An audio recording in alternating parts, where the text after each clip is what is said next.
Before falling asleep, ancient Romans didn't just lie down and close their eyes. They performed a strange, secret ritual to keep ancient spirits from disturbing their rest. Sounds bizarre? Just wait until you hear what they used to hide under their pillows. Night has fallen. All worries seem to fade away. Close your eyes, and let this voice guide you, drifting gently through the rushing currents of time, back to a quiet corner of history, where events moved slowly, and even the tiniest details were woven into the grand tapestry of the past. Today we continue our journey, uncovering the mysterious bedtime rituals of the ancient Romans. Now, take a deep breath, slowly. As the sun began its slow descent into the western sky, the light shifted to a warm golden hue, casting a soft amber glow over the rolling hills of the Roman countryside. The rooftops of terracotta tiles, weathered by years of sun and rain, shimmered gently in the fading light. It was during this moment of quiet transformation that the long day of the ancient Romans gradually approached its end. On the higher slopes, elegant villas crowned the hilltops like silent watchers over the land. Their white marble columns glowed faintly in the golden hour, framed by cypress trees standing tall and still against the sky. The warm hues of the sunset painted the walls of these stately homes, turning stone and plaster into palettes of soft orange and dusty rose. Down below, in the fertile valleys, the last sunbeams danced on the surface of still ponds and irrigation channels. Water, so precious to Roman agriculture, reflected the sky's changing colors, swirls of orange, pink, and violet, like molten glass. The reflection shimmered as the occasional breeze disturbed the surface, rippling the mirrored world for a moment before returning it to stillness. Gentle gusts of wind swept through the countryside, stirring the ancient olive groves. Their silvery green leaves rustled like whispers, catching the twilight in flashes of soft light. The long, twisted trunks stood like wise old guardians of the land, shaped by time and tradition, their roots deep in both soil and Roman heritage. Nearby, vineyards stretched across the slopes, their vines heavy with ripening fruit. Clusters of grapes hung low, glowing with deep purples and muted greens, evidence of a generous harvest to come. As the wind passed through, the vines swayed gently, casting elongated shadows across the earth, shifting and dancing as if alive. The scent of the evening filled the air, sweet and earthy. A blend of crushed herbs, distant fires from hearths being lit, and the faint aroma of ripe fruit still clinging to the vines. It was a scent that spoke of labor, of nature, and of the intimate relationship between the Roman people and their land. In the fields, farmhands finished their final tasks. Tools were gathered, baskets of produce were loaded onto carts, and animals were guided back into their pens. Laughter and low conversation echoed softly across the land, mingling with the chirping of crickets and the cooing of doves returning to their nests. Back in the villas, the household stirred in a different rhythm. Slaves and servants began preparing for the evening, bringing water for bathing, lighting oil lamps, and arranging platters of fruit, cheese, and fresh bread for the evening meal. Smoke curled gently from chimneys, merging with the colors of the sky as the sun inched closer to the horizon. Children's voices could be heard in the courtyards, playing beneath the colonnades, their laughter carefree and melodic. Elders sat beneath pergolas wrapped in grapevines, watching the sky change colors, sipping wine, and sharing stories passed down through generations. Even the family dogs, tired from the day's activity, lay stretched out in the shade, watching with half-closed eyes as the world gradually dimmed. The city streets, though far from silent, also softened. Vendors closed their stalls, sweeping the last crumbs from the stone-paved roads. The clang of iron tools, the call of merchants, and the hum of life slowly faded into a calm that settled over the empire like a well-worn cloak. Above all this, the sky transitioned into a masterpiece of fading light. Streaks of vermilion and lavender stretched outward from the horizon, like brushstrokes painted by the gods themselves. The first stars began to twinkle, timid at first, then bold, as the firmament turned a deeper shade of blue. It was in these quiet, golden minutes before nightfall that the Roman world seemed to hold its breath. Not out of fear but out of reverence, for the rhythm of life, for the passing of time, and for the fragile beauty of moments that slip by unnoticed.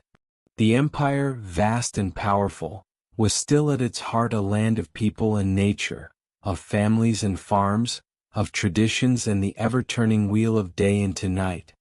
And as the last rays of sunlight dipped below the horizon, the earth exhaled. A cooling hush spread across the land. The shadows grew longer, deeper, and finally disappeared altogether, giving way to the soft embrace of twilight. In this gentle moment, when the olive trees swayed in the breeze, the vineyards whispered their secrets, and the water reflected the last of the golden glow, the day closed its eyes. And in doing so, it offered the ancient Romans one final gift, a scene of perfect stillness, where everything had its place and time for just a breath stood still. In the ancient Roman world, as the sun dipped beneath the horizon and the bustling streets outside began to grow quieter, the atmosphere inside a Roman house, known as a domus, gradually shifted into a slower, more tranquil rhythm. These domus were more than just dwellings. They were sanctuaries, carefully constructed to offer order, elegance, and protection from the unpredictable pace of the outside world. As twilight set in, shadows lengthened across the mosaic-tiled floors. The cool stone walls absorbed the last remnants of the day's warmth. Inside, the transition from daylight to evening was not abrupt, but gentle, almost ceremonial.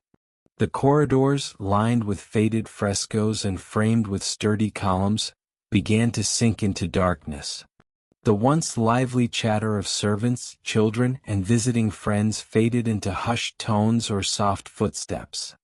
The hustle of daily life, the transactions, the meals, the visitors, slowly gave way to silence. And in that quiet, one sound stood out.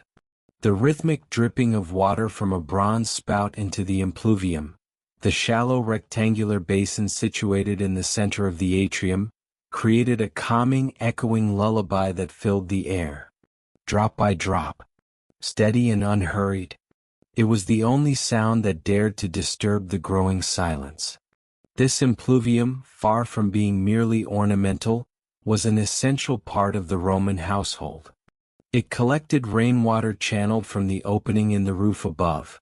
The compluvium, designed not only to bring natural light into the center of the house but also to funnel water inward. This practical design element was a testament to Roman engineering, blending utility with beauty, necessity with serenity. The water collected in the impluvium was more than a physical resource. It was symbolic.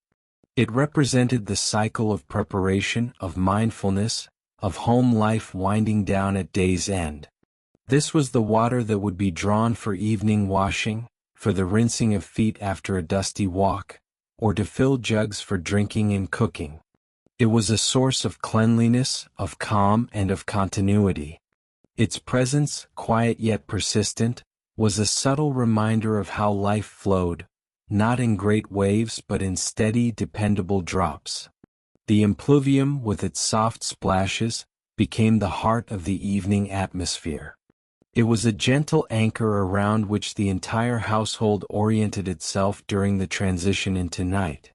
In wealthier domus, marble statues or small altars to household gods, the Lares and Penates, might stand near the impluvium, guarding the water source as they guarded the family. Their watchful presence added a sense of sacredness to this moment of stillness. Even water, the most basic of elements, was honored, respected, and never taken for granted. Around this central courtyard, rooms would begin to close their shutters, muffling the remaining light and noise from outside. Oil lamps would be lit, small clay or bronze vessels with flickering flames, casting long shadows across the walls. The scent of burning olive oil slowly spread, mingling with the fading aroma of baked bread or simmered herbs from the earlier meal. Servants moved quietly now, their movements less hurried. They swept the thresholds, brought cushions for reclining couches, and laid out linens. Children were gathered, perhaps told stories or guided through evening prayers. In the background, the house exhaled, as if relieved to retreat from the demands of the Roman day. Despite the vastness of some domus, with their elaborate peristyles, reception halls, and personal shrines, this moment, the sound of water dripping, was an equalizer. Whether rich or modest, every Roman house shared in this gentle rhythm of retreat. It was during this time that reflection began. A chance to consider the events of the day, the conversations held, the letters received, the business concluded. And always in the middle of it all, the impluvium, that shallow pool, sometimes filled with smooth stones, sometimes bare, mirrored the dimming sky above. The reflection of twilight in the water became a canvas for thought. A place where memory and contemplation could settle like silt at the bottom of a still pond. For the Romans, water held power. It cleansed, it nourished, it healed, and in the quiet of evening it calmed. In this way, the slow, rhythmic dripping from the faucet into the impluvium was more than an architectural feature. It was a sensory experience, an auditory cue that the pace of life had shifted. From morning ambition, to afternoon labor, to evening stillness, that gentle dripping was the house breathing. It reminded everyone inside that they were safe, that the world for now was held at bay beyond the stone walls, that tomorrow would come with new challenges, but tonight was for rest. For in the domus of ancient Rome, the day ended not with a sudden stop, but with a gradual release, marked by soft steps, dim light, quiet voices, and always, the steady, soothing sound of water finding its way home.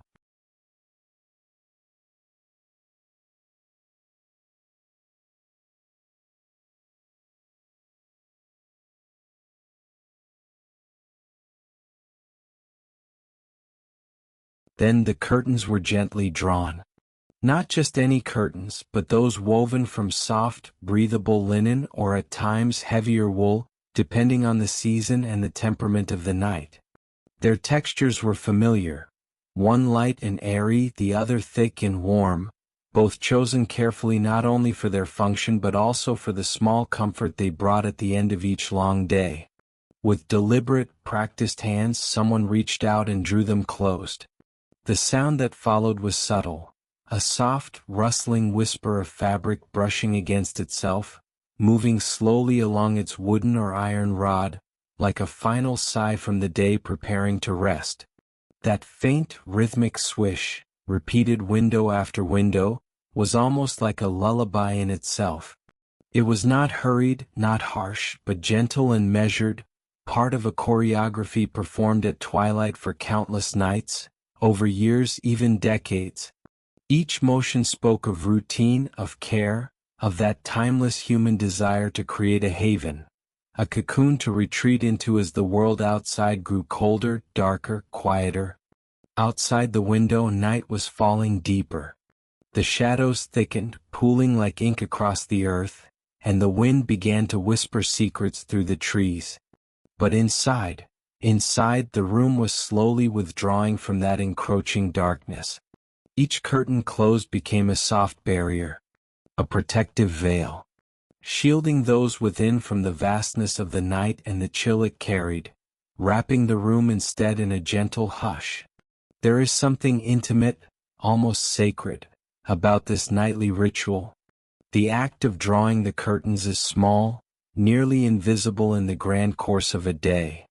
But in that fleeting moment it's everything. It's the final note before the silence, the closing of the stage before the dream world begins. In homes across the world, this simple act repeats itself endlessly. Whether in bustling cities or in quiet countryside cottages, people pull their curtains closed, to keep out headlights or howling winds, neon signs or rustling leaves. And always, it comes with a sense of conclusion. And a beginning, the beginning of rest, of stillness, of vulnerability made safe by ritual. Behind those curtains, the room takes on a different character, softens. The light, once harsh and purposeful, now glows warmly from a bedside lamp or a distant hallway. Shadows no longer threaten. They dance gently on the walls, familiar and benign. The air feels calmer. Time seems to slow. And in that space, with the world closed out and the hearth or blankets inviting in, a person can finally exhale. There is security in the predictability of it. Every evening, those same steps. The careful turning off of lights not needed. The soft patting of feet on worn rugs or cool floors. The brush of fabric. The click of latches or the slide of loops on curtain rods. Each moment layered atop the next, like pages in a well-loved book read over and over again. It's not about novelty. It's about comfort, about repetition, about knowing that no matter how unpredictable or chaotic the day might have been, this final moment, this gentle curtain drawing, remains unchanged. And in that stability, the mind begins to settle. The body begins to soften. It is a way of signaling to the self, to the soul, that it's okay to let go now, to rest, to fall into stillness and forgetfulness for a time. Somewhere in that slow swish of curtain against curtain lies a kind of peace, an affirmation that the outside world, with all its noise and uncertainty, is being held at bay, just for tonight, just for these precious hours. And behind the barrier of wool or linen, a quiet sanctuary begins to unfold. A sanctuary where books are left beside beds half-read, where pillows cradle heads heavy with thought, where the only sounds that remain are those of breath, of ticking clocks, or maybe the occasional creak of an old house settling into sleep. Here the chaos of daylight seems far away. Even the mind, once spinning with plans and worries, begins to release its grip, because in the dim glow behind drawn curtains, there is nothing urgent left to do. The world has been paused. Life has stepped into its nightly intermission. And in this intermission, hearts beat a little slower, shoulders loosen, eyes begin to drift, and slowly, inevitably, sleep rises like a tide, washing over everything. Soft, slow, unstoppable. The curtains have done their work, not just in keeping out the cold, not just in hiding away the darkness, but in ushering in the night gently, inviting it to come not as something to fear but as a companion for dreams, a signal that this day is done, and that in this room shielded and quiet, it is safe now, safe to close one's eyes, safe to release the mind, safe to wander into the vast, star-strewn corridors of rest. Yes, the pulling of the curtain may be a small act, a mundane one even, but in it lies something ancient, something human, a tiny ritual of protection, of transition, and of love. Because every home, no matter how large or small, rich or humble, becomes a world unto itself at night. And every curtain drawn is like a promise, that here in this space for these hours we are allowed to be soft, to be still, to be nothing more than a beating heart beneath blankets, a soul drifting into dreams, all because of a quiet motion, a hand reaching up, a whisper of fabric, and the night, gently kept at bay. Before returning home and drifting into sleep, many Romans would make a familiar stop, one that was not merely a routine, but a ritual deeply embedded in the rhythm of daily life. They would visit the thermae, the public baths. These were not just buildings of stone and water. They were sanctuaries of peace, places of renewal, spaces where the mind could rest as much as the body. In a city as grand and bustling as Rome, where senators debated in the forum and merchants bargained in crowded marketplaces, the thermae offered something rare, stillness. They were not chaotic or loud as one might expect from communal spaces. Instead, they whispered of calm. Stepping inside a Roman bathhouse was like stepping into another world. At the entrance, one might pass through a small courtyard surrounded by colonnades. The sound of sandals against smooth marble echoed gently under the high vaulted ceilings. Soft conversation drifted like the steam that hovered in the air, low, respectful, and subdued. No shouting, no rushing, just presence, just being. Visitors would first undress in the apoditerium, the changing room. Their clothing stored in niches in the wall or entrusted to an attendant called a capsarius. This was the threshold, the point at which the burdens of the outside world were set aside, along with one's garments. Then, barefoot and wrapped in a simple cloth, they would begin their journey inward. Some would start in the tepidarium, the warm room, where the body could gently acclimate to the heat. The air here was pleasant, neither hot nor cold, and the benches were heated from underneath by the hypocaust, a system of raised floors warmed by fire. It was in this room that the first layer of tension seemed to melt away. Muscles loosened. Breathing slowed. The scent of oils, lavender, myrrh, or rosemary, drifted on the air, massaged into the skin by skilled hands. But the heart of the experience awaited further in. In the caldarium, the hot room, steam rose in gentle plumes from a heated pool. The water shimmered with warmth, its surface broken only by ripples from slow, deliberate movement. This was no place for noise. Even laughter came in soft waves. The heat was enveloping. Not suffocating but embracing, like being held in the hands of something ancient and kind. The mist curled around columns and drifted across the mosaic tiles that told silent stories beneath the water's edge. The sound of water lapping against the sides of the basin played like a lullaby, a rhythmic, soothing pulse that echoed gently through the stone chamber. Drip, splash, drip. As if time itself had decided to slow down. The Romans believed that bathing was not just for hygiene but for the spirit. It was a time of reflection, of restoration, of communion, not just with others but with oneself.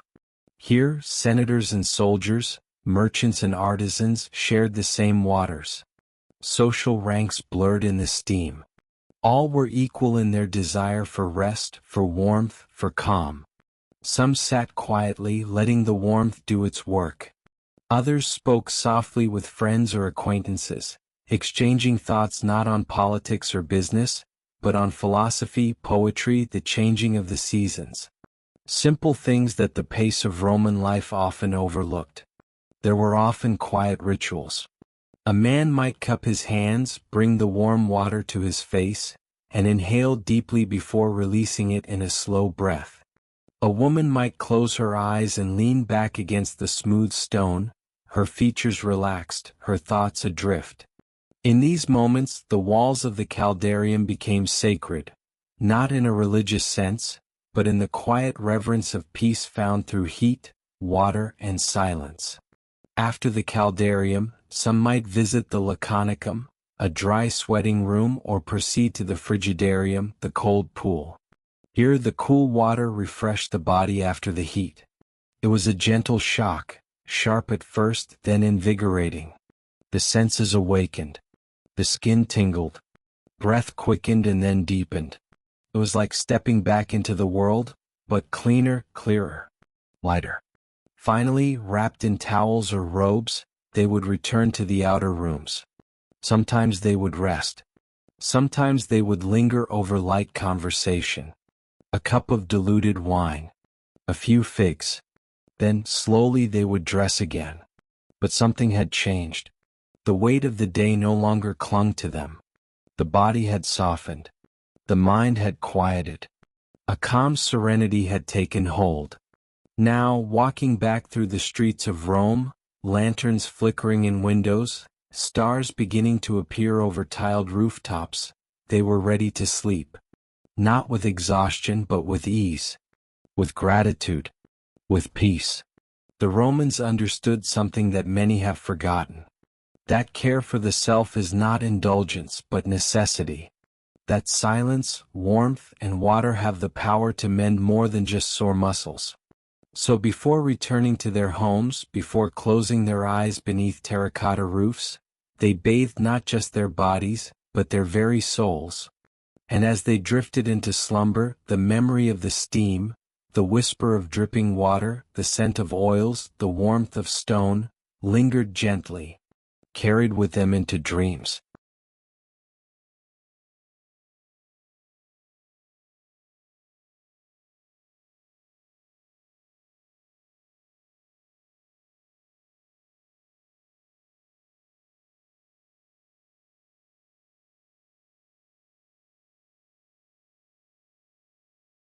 The ritual of olive oil and the strigil, a cleansing ceremony of the ancient world.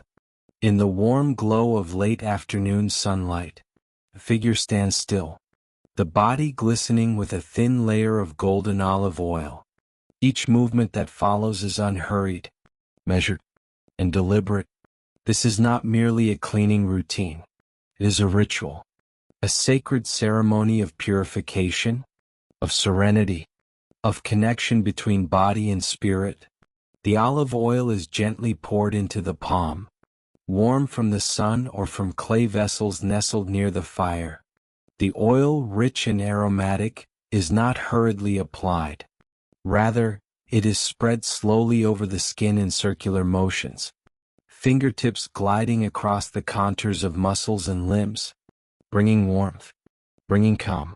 The oil seeps into the skin, softening it, coating it like liquid gold. It awakens the senses and prepares the body for renewal. In the ancient world, especially in Greece and Rome, this practice was not unusual, was revered. Olive oil then was more than food. It was a symbol of vitality, of health, and of civilization itself. For the athletes in the gymnasium, for the warriors returning from battle, and for the citizens after a long day under the sun, this act was a form of respect, not only toward one's physical body, but toward the divine order of harmony and cleanliness. Once the body is fully oiled, a unique instrument comes into play, a tool known as the strigil, crafted from bronze, bone, or iron. The strigil curves like the crescent moon, its edge neither sharp nor blunt, but just right to do what it must. Held firmly but gently in the hand, it is drawn across the oiled skin, not to harm, not to pierce, but to cleanse. Each stroke is smooth, each motion repetitive and hypnotic. The strigil scrapes the oil from the skin, but along with it, it gathers the sweat, the dust, the grime of daily life. What is left behind is not only a clean body, but a lightness, a stillness, as though the day's burdens are being lifted one scrape at a time. The sound of the strigil as it moves, a soft rhythmic whisper, becomes the soundtrack of this ancient rite. The gentle, consistent hiss, as it slides along shoulders, arms, and thighs. That sound is subtle, almost meditative. It is the sound of shedding, the sound of return to simplicity, to clarity. In public bathhouses of Rome, the Thermae, this ritual took place not in isolation, but in community. Citizens, young and old, would gather in the apoditerium to disrobe, then proceed to the tepidarium and caldarium. Their bodies would be warmed, muscles relaxed by steam. And then came the oil, and the strigil. Attendants known as ellipti or unctors would assist. They were trained in the art of massage, of oiling, and in wielding the strigil with the right amount of pressure. This wasn't simply about hygiene. It was a social ritual, a chance to converse, to unwind, to prepare for the evening feast or the next philosophical debate. In ancient Greece, the gymnasium was the sacred ground for this ritual. Naked bodies gleaming under sunlight, oiled and cared for as temples of the soul. Athletes, before wrestling or discus throwing, would be anointed with olive oil to protect their skin from the sun, and afterward the same oil would carry away the sweat and dirt, leaving them not only clean, but dignified. The act of scraping oil from the body was not violent, was tender, repetitive, symbolic. Each pull of the strigil across the skin was like the stroke of a paintbrush, not creating, but restoring. The ritual served more than physical needs. It addressed spiritual ones. There is something deeply human about taking time to care for the body with such presence, to be still, to be aware of each sensation, the warmth of oil, the cool metal of the strigil, the slight resistance of skin giving way to cleanliness. Today in our modern rush, bathing is often perfunctory. Showers are fast, soap is commercial, and rituals, if they exist at all, are hidden behind frosted glass and haste. But imagine just for a moment the quiet sanctuary of that ancient space, a marble bathhouse, columns rising, sunlight dappling the mosaic floor, steam rising like morning fog, and there, someone stands alone, scraping away the day. With each stroke of the strigil, not only dirt, but memory, fatigue, worry, they all fall away. The simplicity is powerful. Olive oil, metal, skin, rhythm. Some Romans believed that oil opened the pores and allowed impurities to escape. Others saw it as a way of balancing the humors, of restoring bodily harmony. But beyond the science and superstition, there is a lesson here. That beauty lies in the deliberate, that peace resides in the pause, that even the act of cleaning oneself can become a form of meditation, a return to the self. And that sound, the soft, persistent stroke of the strigil, is not just a noise, it is the voice of cleanliness, of grace, of self-respect. In that moment, as the oil is drawn away, and the skin is left glowing, you are not simply clean, you are reborn, renewed.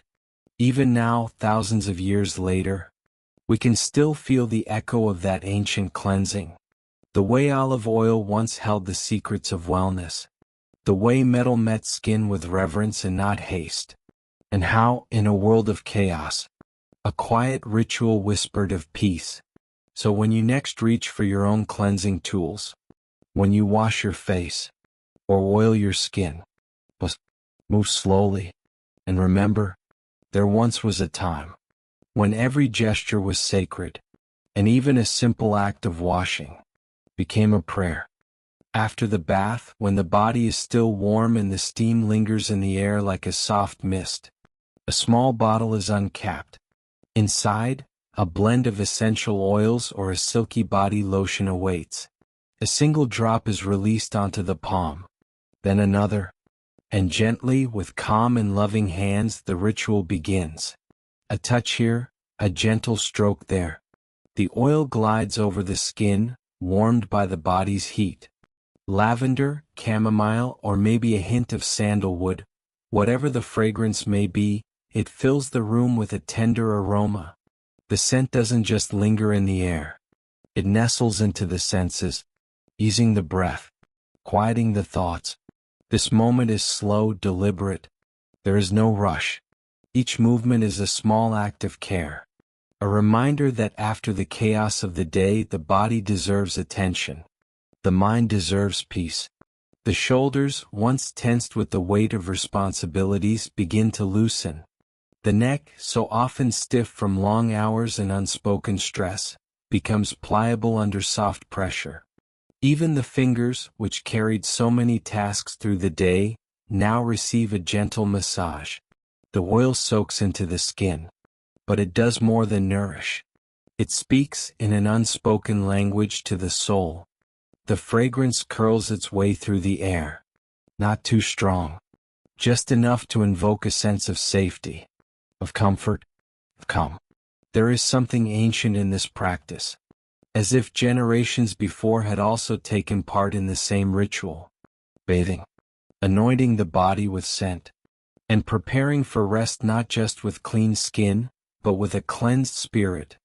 In this moment time slows. The outside world feels distant. The buzzing of phones, the ticking of clocks, the mental to-do lists, they all fade. What remains is breath. The simple inhale and exhale. The rhythmic rise and fall of the chest. Like the waves of a peaceful sea. This quiet ceremony is not about vanity. It's not about luxury. It's about returning to yourself. About feeling grounded in your own skin. About saying, I am here. I made it through today. And now I rest. The warm oil touches the chest just over the heart. And in that tender place, it feels like the emotions of the day begin to melt away. Every worry, every tension, every lingering thought that once clung to the mind is gently lifted, like steam dissipating into the night. The muscles unwind one by one. The back softens. The legs, sore from walking or standing, are soothed. Even the soles of the feet, often neglected, are given care. And the body, once weary, begins to feel renewed. But the magic of this ritual goes beyond the body. It reaches into the mind. And even deeper, into the space where the spirit quietly waits. Because as each part of the body is lovingly attended to, the mind also receives permission to let go, to release, to drift. The oil doesn't just moisturize, it comforts, it embraces, and slowly it invites silence. Not an empty silence, but one that is full of presence, full of warmth, full of being. There's a stillness now, a hush that settles over the room, a sacred quiet, where even the thoughts seem to tiptoe softly, not wanting to disturb the peace that has been created. And in this gentle quiet, the breath becomes the only guide. Soft and slow, like a lullaby that needs no words. Outside, the world may still be spinning, the city may still hum, but here, in this small sanctuary of self-care, there is only peace. It's in this moment that sleep begins to approach, not as something forced or hurried, but as a guest, invited, welcomed, and cherished. The body, now clean and anointed, is ready. The mind, no longer tangled with anxiety, is open. And the heart, finally calm, begins to whisper to the soul that it's safe, that it's time to surrender, to close the eyes, and to rest. Sleep, when it comes after such a ritual, is deeper, more restorative, more forgiving. It feels like floating on a cloud of stillness, surrounded by the soft echo of aroma, wrapped in the warmth of care. And in the quiet moments just before the final drift, there's a sense of gratitude. Gratitude for the body that carried us through the day. Gratitude for the mind that learned, solved, worried, and wondered. Gratitude for the breath that never stopped. And gratitude for the chance to pause, to be, to simply rest. Because it is in these small rituals that healing begins. Not dramatic, not loud, but in gentle, consistent ways. With water, with scent, with touch, with silence. These are the things that soothe us, that realign us with ourselves, that remind us we are worthy, even in stillness, especially in stillness. So the next time the day ends, and the bath is drawn, and the oil is waiting, remember, this is more than skincare. It is soul care. A return to softness in a world that demands so much hardness. And as the final drop is smoothed over the skin, and the final breath is drawn in deeply, know this, you have arrived at the doorway of rest. Step into it gently, and let the night carry you to where peace lives. Good night. You are safe. You are whole. You are home.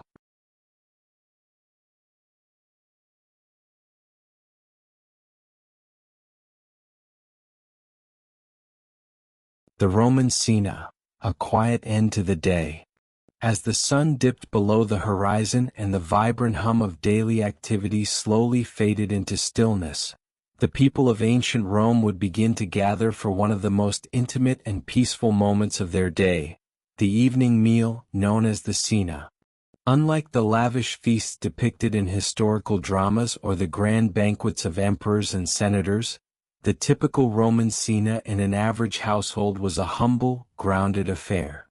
It was not a spectacle but a ritual, one of togetherness, simplicity, and quietude.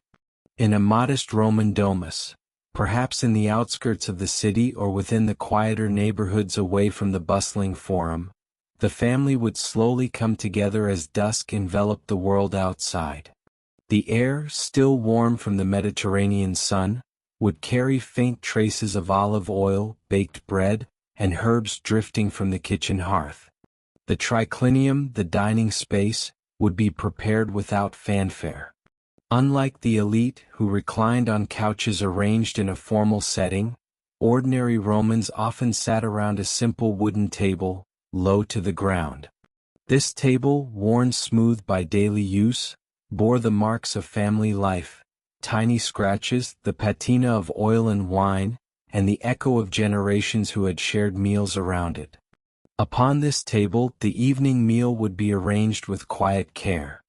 There were no extravagant centerpieces or multiple courses. Instead, a collection of simple foods, carefully prepared and lovingly served, marked the centerpiece of the cena. A round loaf of bread, crusty on the outside and soft on the inside, sat at the center. It was often baked earlier in the day, its surface still faintly warm, carrying the earthy aroma of wheat and ash. Alongside it there might be wedges of caseus, Roman cheese, made from goat's or sheep's milk. Firm and slightly tangy, the cheese offered a welcome contrast to the soft bread. There would also be fruits, fresh if it were spring or summer, dried or preserved if it were winter.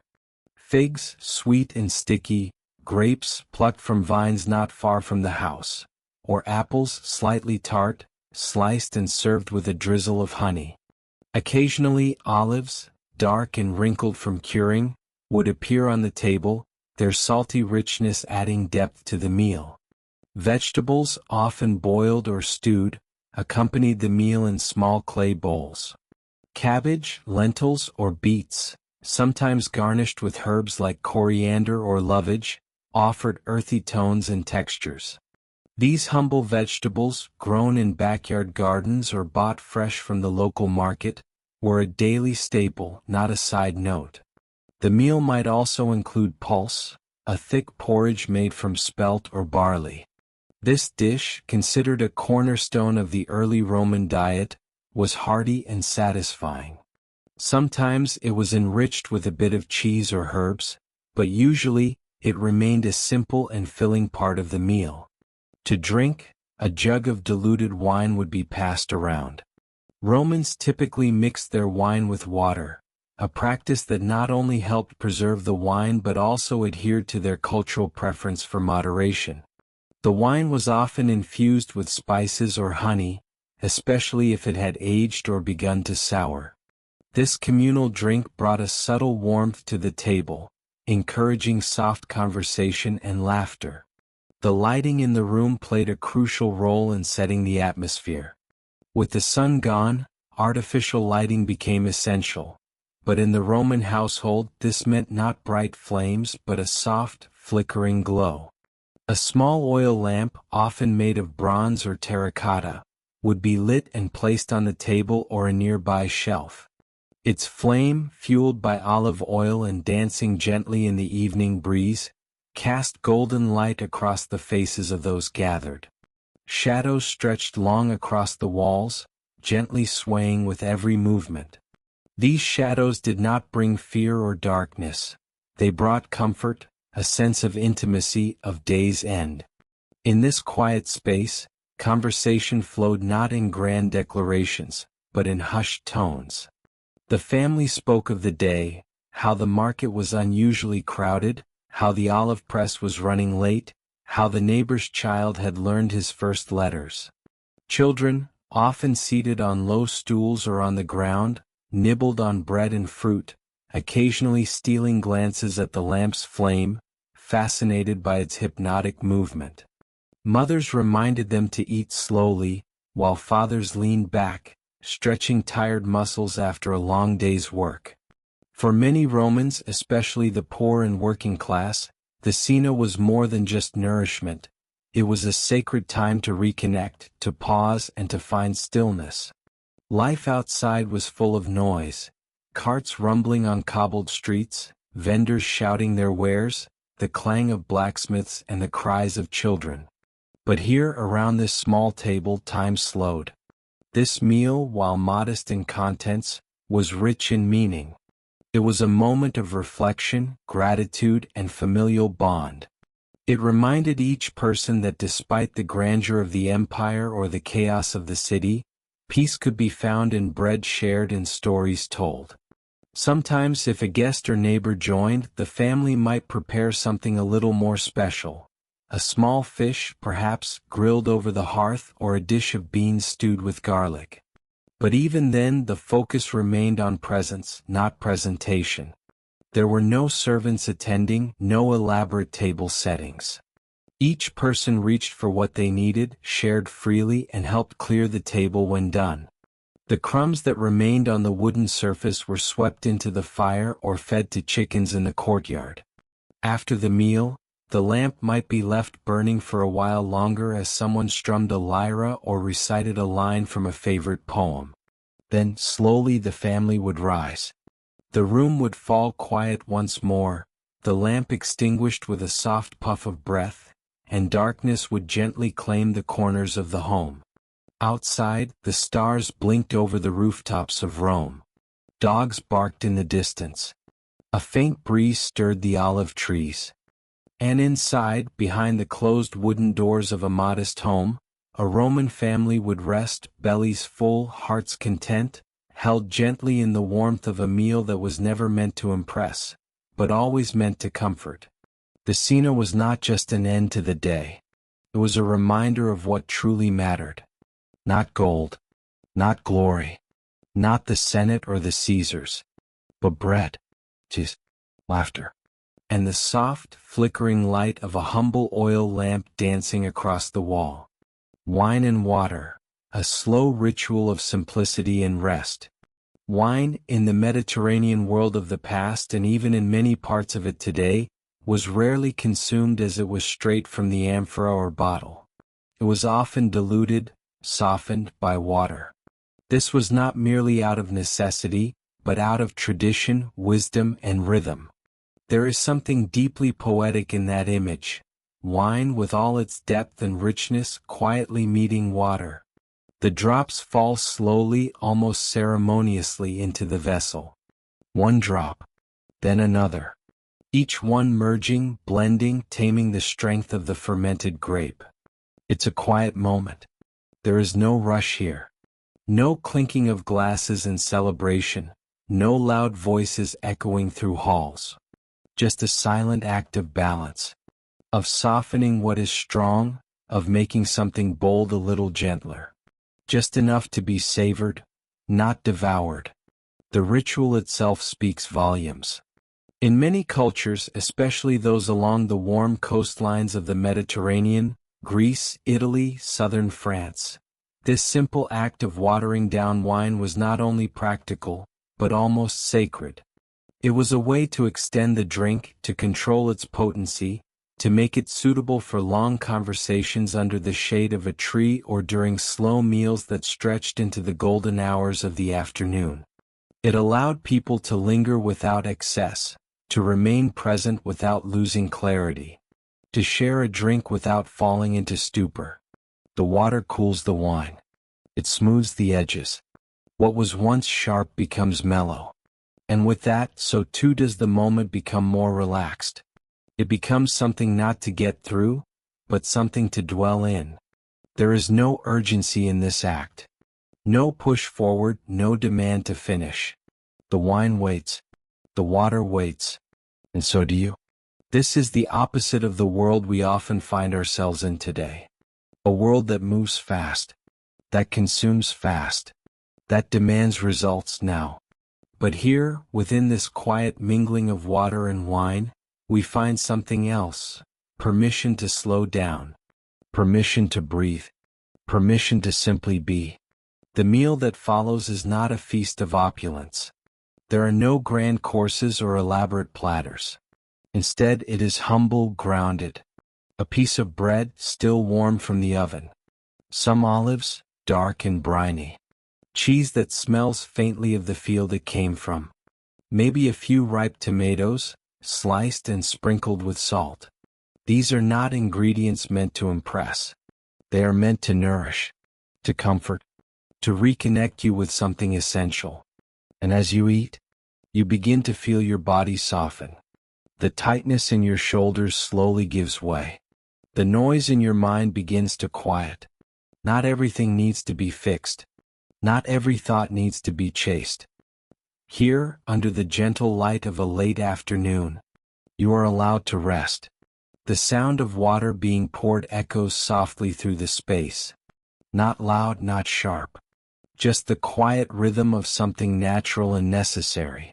Like waves lapping gently against the shore, or wind moving through tall grass. It is the sound of peace, the sound of rhythm, the sound of being alive and aware but not overwhelmed. This is not just a meal. It is a return. A return to a time when the day ended not with screens but with sunset. When people gathered not to be distracted but to be present. When rest wasn't a luxury or a reward, but a part of the rhythm of life itself. And the wine, this diluted wine, becomes a symbol of that. Of temperance, of balance, of choosing not to chase the strongest flavor or the quickest buzz, but instead choosing to dwell in the middle, to dwell in the nuance, to savor. Because life isn't always found in the intensity. Sometimes it's in the gentle middle ground, where everything softens just enough to be understood. And it is in that softness that we remember. We don't always need more. More flavor. More noise. More excitement. Sometimes we just need presence. To be here. Now. With a simple meal. With a simple glass. And the soft sound of water. Falling steadily, patiently, into wine. That sound is not just background noise. It is an invitation. A reminder that peace does not always come in grand gestures. Often it comes in small, repeated acts. A glass filled. Plate shared. A deep breath taken between bites. In these moments, something shifts. You're not thinking about tomorrow's tasks. You're not reliving yesterday's conversations. You're just here. Feeling the weight of the cup in your hand. Noticing the way light bends through the liquid. Savoring the gentle burn on your tongue. Listening to the quiet clink of ceramic and wood. Noticing how full silence can feel when it is chosen, not forced. And perhaps, somewhere deep in your being, you begin to feel something ancient awaken. A memory not yours alone but shared, across generations. Of others who have sat like this. Who have poured water into wine. Who have chewed slowly, laughed softly, rested deeply. Who have understood that this is what it means to live well. Not extravagantly. Not relentlessly. But well. Balanced. Connected. Whole. As the meal ends, there is no rush to clear the plates. No signal that something must be done next. The conversation lingers. Or perhaps there is no conversation at all, just shared silence. A silence filled with meaning, with presence. A silence that doesn't need to be broken. You lean back. Let your body settle into the chair. Let your gaze wander to the fading sky. The day is done. And you are not empty, but full. Not with things, but with calm. And all of it began with a few simple drops of water.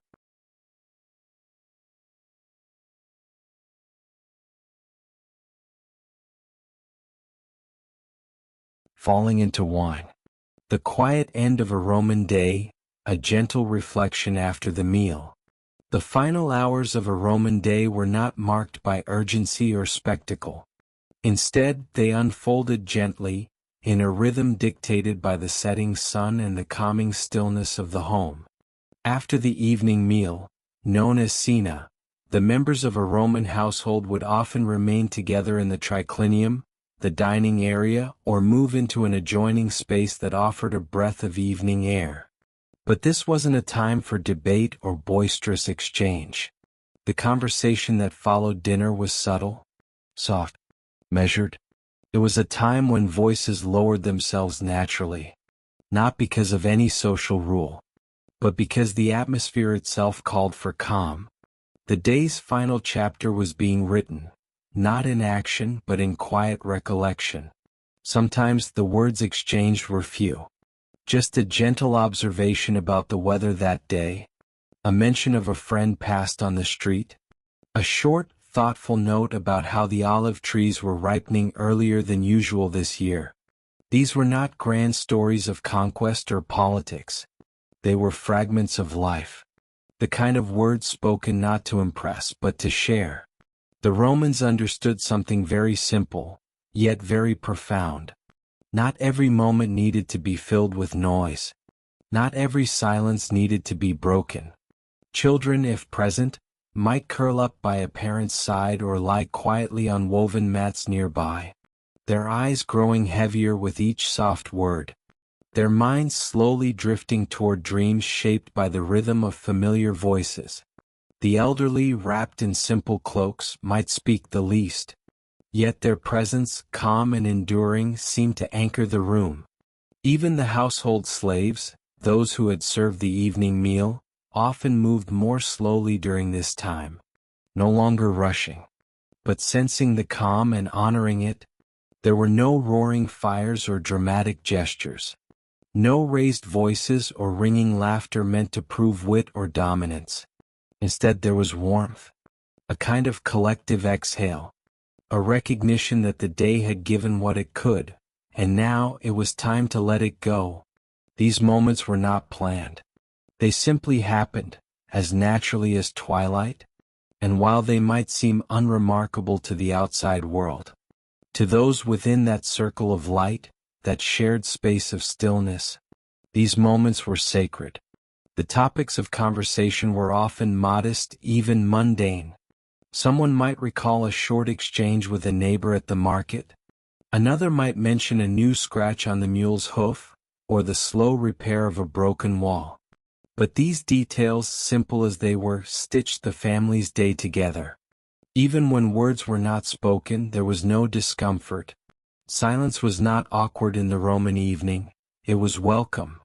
It was respected. It belonged. This was not silence as absence. It was silence as presence.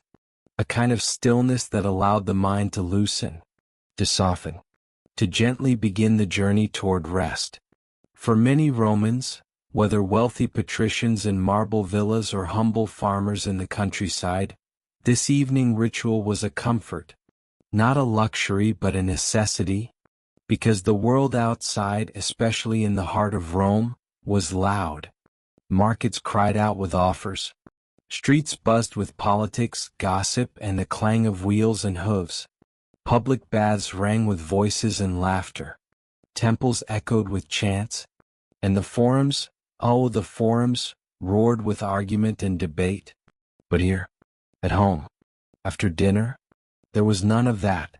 Here the outside world was kept at a distance, not out of rejection, but out of reverence for peace. In some homes, a small oil lamp might flicker on a table, casting golden shadows on the walls. The scent of warm bread or herbs still lingered in the air. The echo of shared food, of nourishment both physical and emotional, remained, and the conversation, if it could be called that, was like a gentle stream flowing over smooth stones. Not rapid, not forceful, but steady, honest, human. This slow closing of the day had no script. It was not a performance but a return to oneself and to one another. There were no scores to settle here, no contest to win, no ideas to dominate, only presence. Some might sit in thoughtful silence, holding a small cup of wine, gazing at the fading color in the sky through the open courtyard. Others might idly stroke a cat lying nearby, its purring the only sound for minutes at a time. Still others, especially elders, might offer a story, not a dramatic epic, but a recollection, a memory of a harvest long ago, of a childhood friend, of a time when figs were sweeter or winters harsher.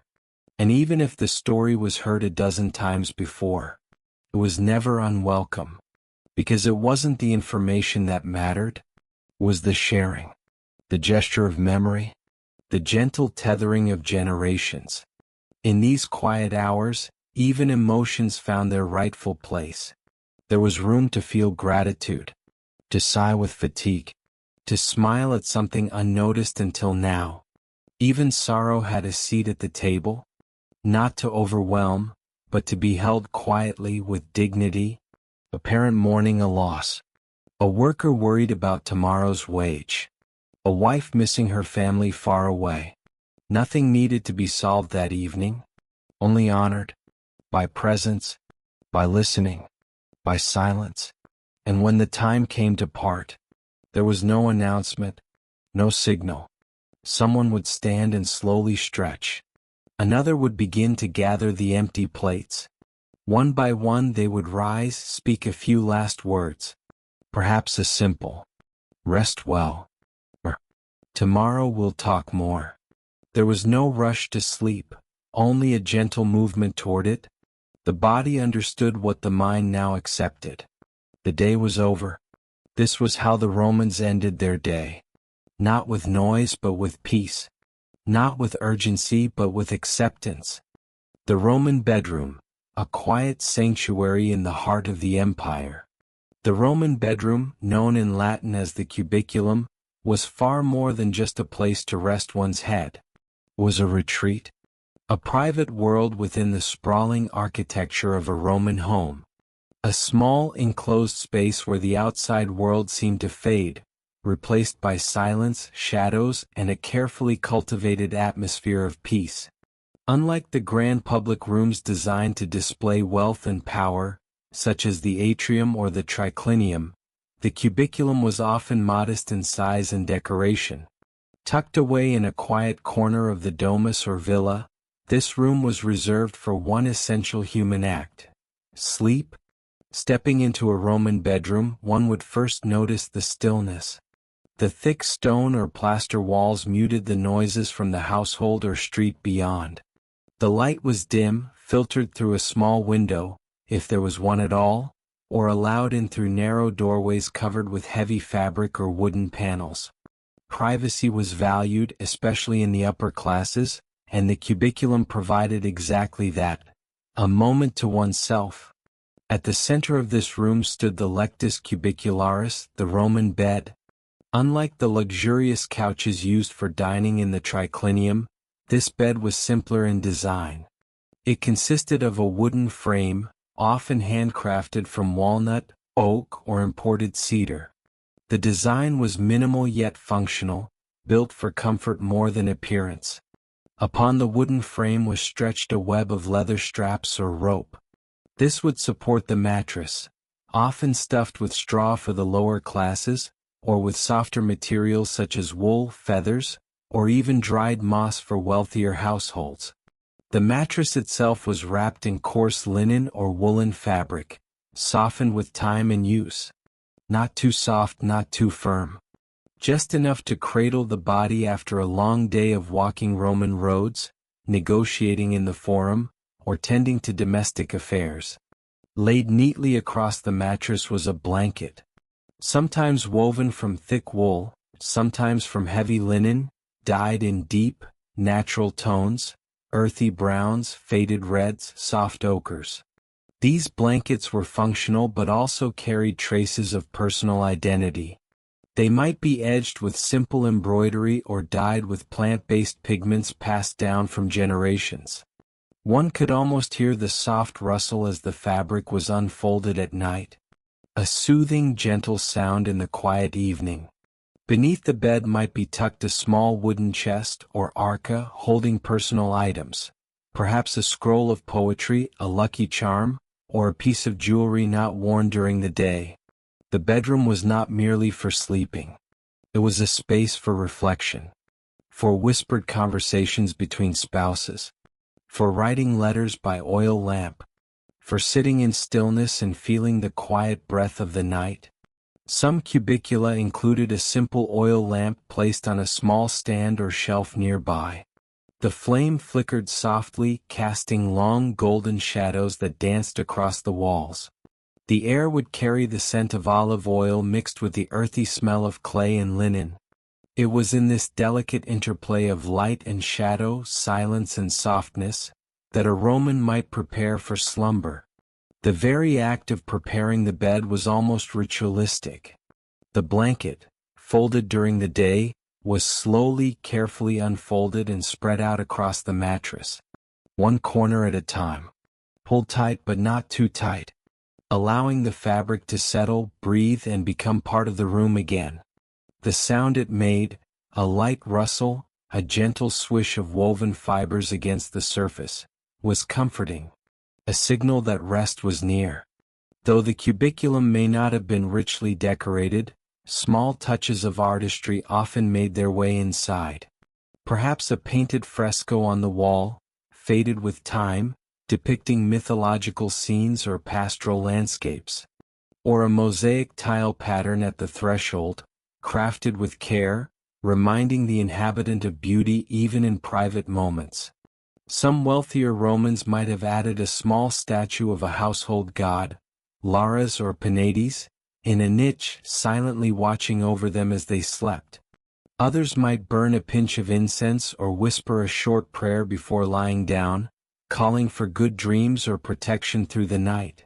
The Roman world was bustling and noisy, filled with the clamor of markets, the roar of chariots, and the endless chatter of daily life.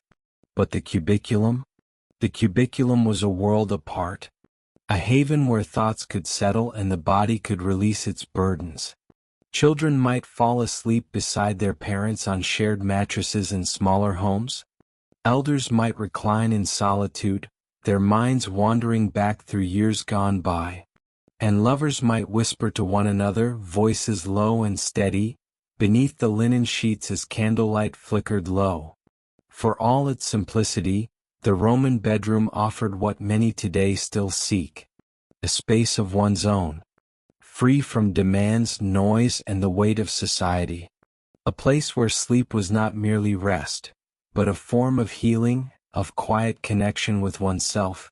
Even today, archaeologists uncover the ruins of Roman cubicula in Pompeii and Herculaneum, and through those quiet, plaster-covered walls, we glimpse the rhythm of ancient rest.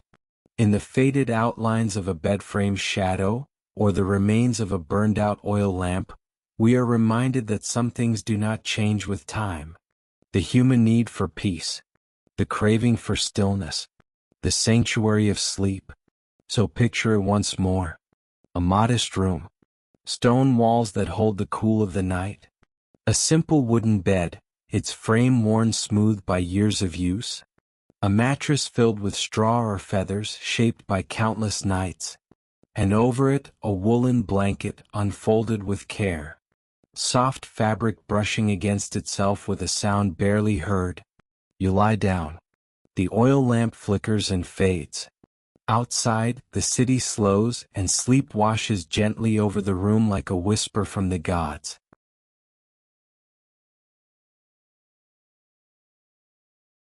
This was the Roman cubiculum, a quiet sanctuary in the heart of an empire. A small oil lamp sat quietly on a modest wooden table beside the bed. Its flame danced gently, flickering in the stillness of the room. The glow was soft, barely enough to pierce through the thick curtain of night that had draped itself over everything. But it was enough. Enough to chase away the deepest shadows. Enough to remind you that even in the quietest of hours, light still exists. That you're not alone. The lamp's light did not shout, it whispered. It did not demand attention, it offered comfort. This tiny flame, barely taller than the wick it clung to, bathed the small bedroom in a hue of amber and gold. Not dazzling like the sun, nor sterile like modern bulbs, but warm, gentle, human. Its trembling illumination traced the grain of the wooden walls, the wrinkles of an old woolen blanket, the roundness of a ceramic cup forgotten by the bedside. It lit the world just enough to see, not to scrutinize, just enough to feel the presence of things, not to fear them. The lamp itself was nothing remarkable, a simple glass chimney, a brass base dulled by time, and a blackened wick tip telling stories of many nights past. Its surface bore fingerprints, perhaps of the same hands that lit it each evening as dusk settled in, hands that had grown used to the smell of oil, the scratch of the matchstick, the tiny puff of smoke that marked the birth of light. The flame swayed now and then as if responding to a breath unseen. It was alive in its own quiet way. Its dance on the table cast long, slow-moving shadows on the walls and ceiling, shadows that seemed to tell stories. Stories without words. Perhaps echoes of conversations once spoken in this room, or dreams dreamt beneath this very roof. And there was the smell. That unmistakable, faintly sweet scent of burning oil. So subtle yet so familiar. It clung to the air like a soft lullaby, wrapping itself around you gently, reminding you of the countless evenings that had come before. Of times when this same flame had burned, years ago perhaps. When laughter had echoed off these walls. When children had peered into its glow with wide eyes and hushed voices. Now everything was quiet. The house had surrendered to the rhythm of night. Outside the window, the wind rustled through leaves, their movement barely audible. In the distance, a dog barked once, then silence returned. But inside the world was still. Still but not empty. Still but full of presence. The lamp, with its little flame, had become the guardian of this moment. A companion to whoever lay in the bed beside it. Maybe it was an elderly woman, her silver hair spread across the pillow, her breathing slow and even. Maybe it was a child, nestled beneath thick blankets, drifting between dreams and wakefulness. Or perhaps no one was in the bed at all. Perhaps the lamp simply kept the night company, out of habit and devotion. But even in solitude it served its purpose. To illuminate, to comfort, to mark the end of another day. There's something timeless about such a scene. Something untouched by modernity. No wires. No switches. Just fire, air and oil. Just light and shadow, presence and memory. In a world that moves faster with each passing day, this small flame stood still. Patient. Unrushed. It had no schedule, no urgency, no demand for attention. It simply was. Its existence was enough. And in its presence you could breathe. Not shallow, hurried breaths like during the chaos of the day, but deep, full ones. The kind that remind you you're alive. The kind that make you feel safe. And isn't that what we all seek when the day draws to a close? A moment of peace. A breath of stillness. A reminder that no matter how complex life gets, it can still be as simple as fire in a lamp. As the minutes passed, the shadows in the room shifted. The flame flinched once as though surprised by a memory, perhaps a laugh heard earlier in the day, or a tear shed in quiet. The lamp had seen it all. It was the witness of life's simplest rituals. The turning down of sheets, the reading of a favorite book, the last sip of tea, the final whispered prayer before sleep. It had no voice, yet it spoke through its light. It had no ears, yet it listened in silence. And it had no eyes, yet it watched over everything with unwavering attention. The lamp did not ask questions. It did not judge. It offered light without expectation, warmth without conditions. It gave freely night after night. As the hours stretched on, the oil in its base began to thin. The flame grew smaller. Its glow a little dimmer, its flicker a little slower. But there was no fear in this. Only peace. Only the natural rhythm of things winding down. Even the light must rest. And when it finally faded, when the last shimmer of flame gave a gentle sigh and curled into darkness, it did so without sorrow, because it knew it would be lit again. Tomorrow? At dusk. When the world needed a gentle flame once more, and the scent of burning oil would rise again, subtle and familiar, the sign, the signal, that the day had ended, that rest was near, that you were home, and all was well. The bedroom has fallen into a deep, undisturbed silence. Only the soft, steady rhythm of breathing remains, the gentle rise and fall of a chest, signaling the approach of rest, of surrender. There are no distractions here.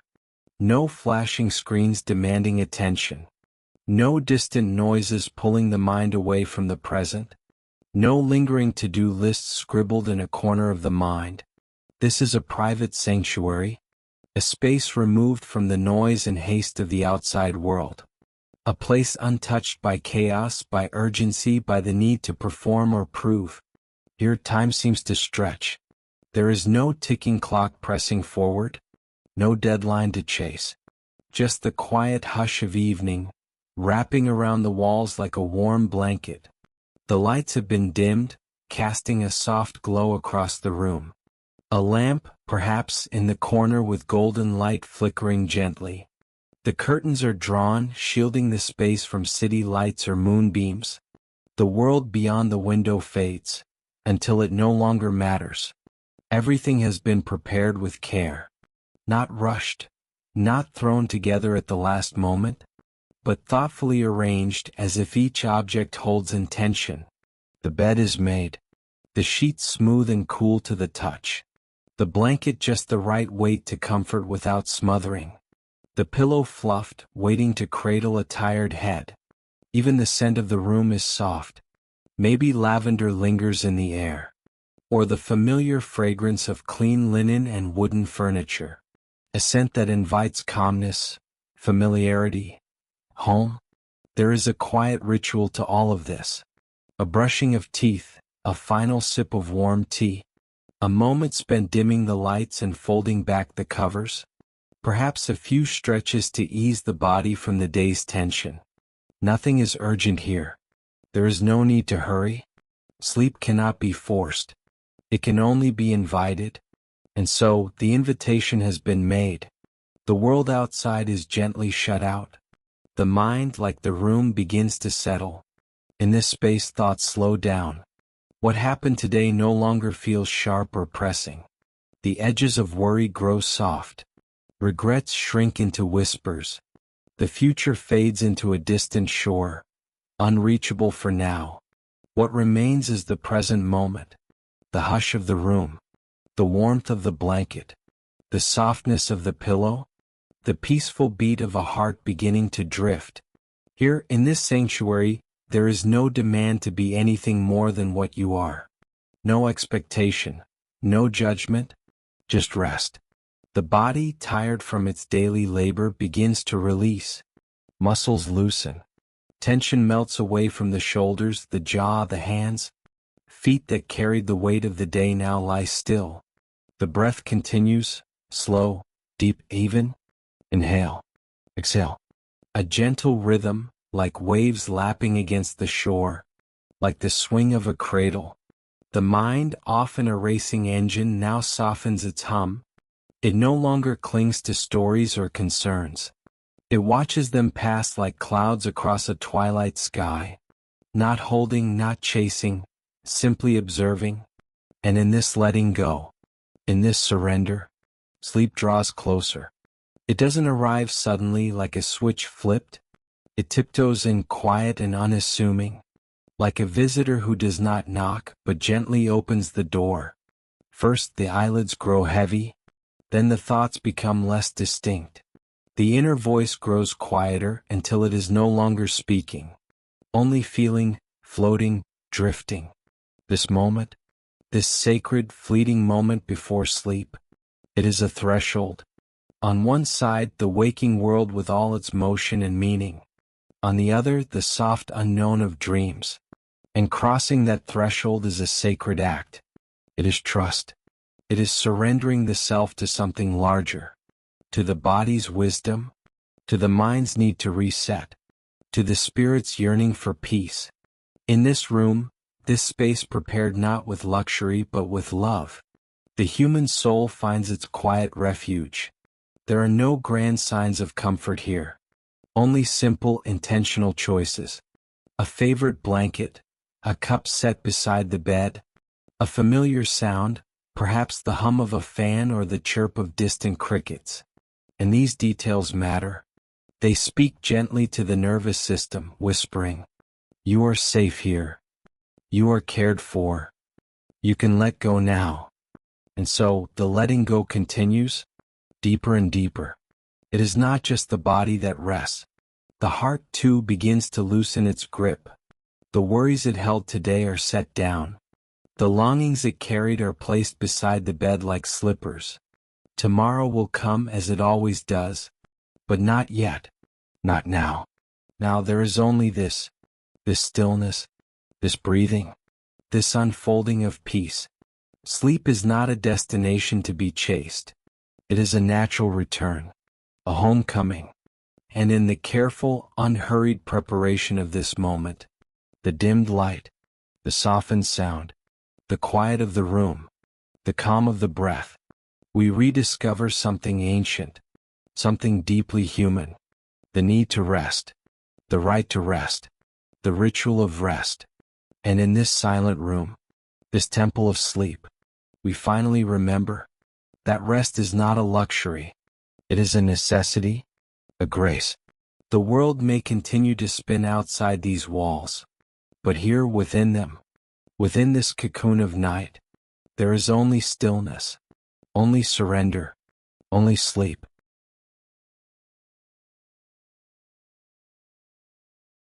Like many ancient civilizations, the Romans believed that sleep was more than a simple escape from the waking world.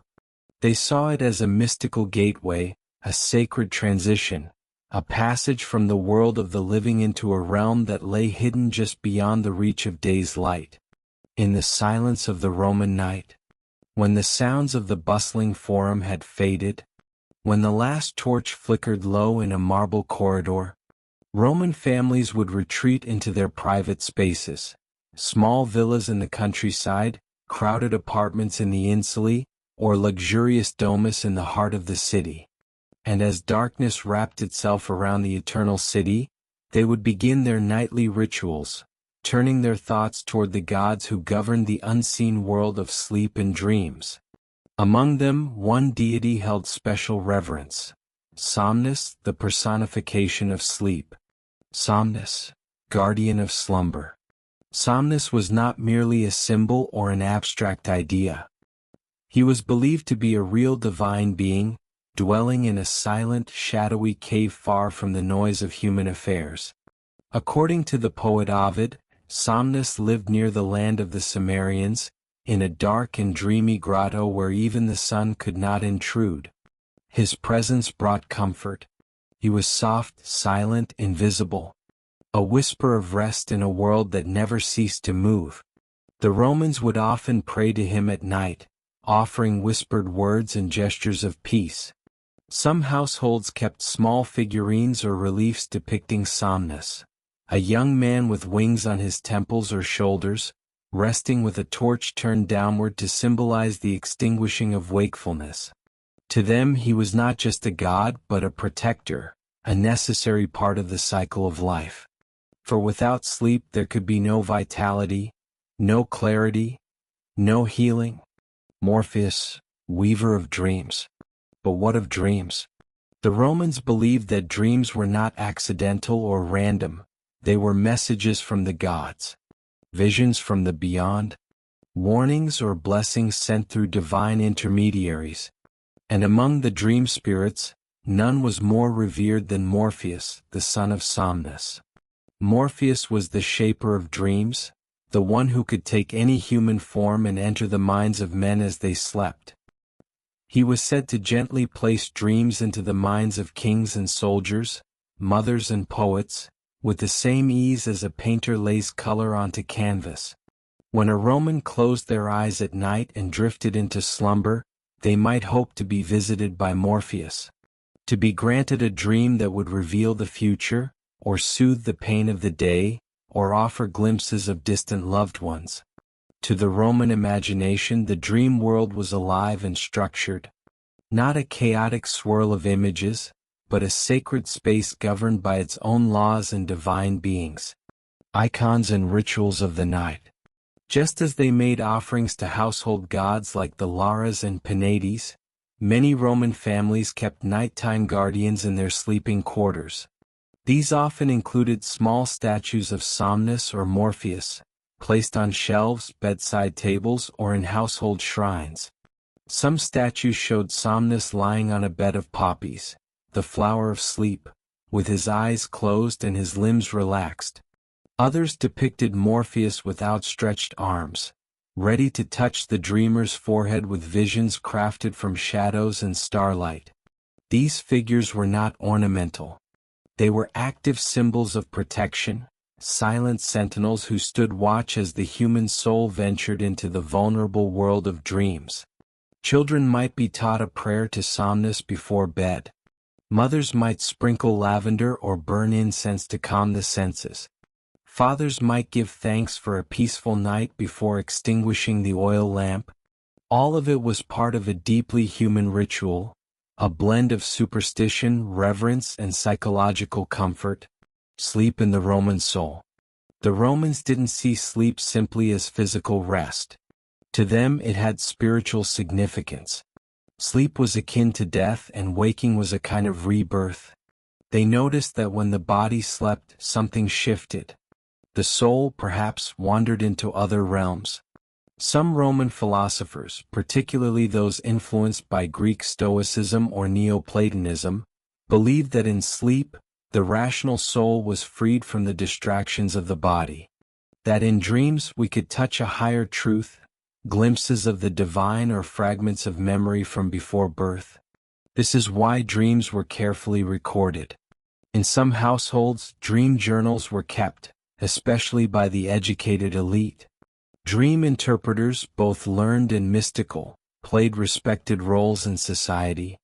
A strange or vivid dream might be brought to a priest, an oracle, or a haruspice for interpretation.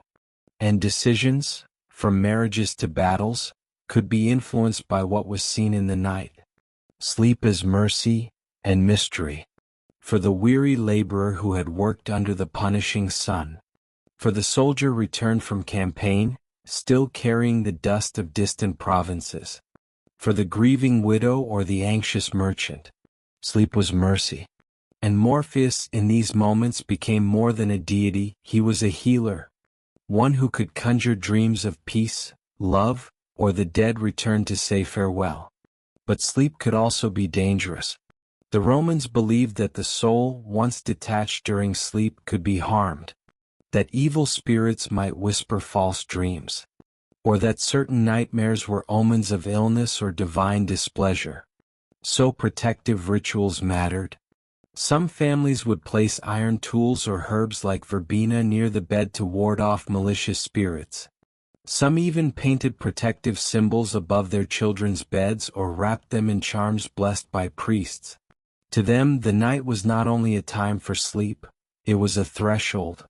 And what lay on the other side of that threshold could be beautiful or terrifying. The sacred act of falling asleep. To fall asleep then was an act of faith. The Roman lay down upon their woven mattress, wrapped in woolen blankets, often on simple wooden bed frames or luxurious couches for the wealthy. The room might glow faintly from the last embers of a fire. Outside, the sounds of donkeys, distant fountains, or the creaking of city carts might echo through the air. They would close their eyes, say a prayer, and surrender to Somnus, to Morpheus, to the hidden world that waited behind their eyelids, a legacy of reverence.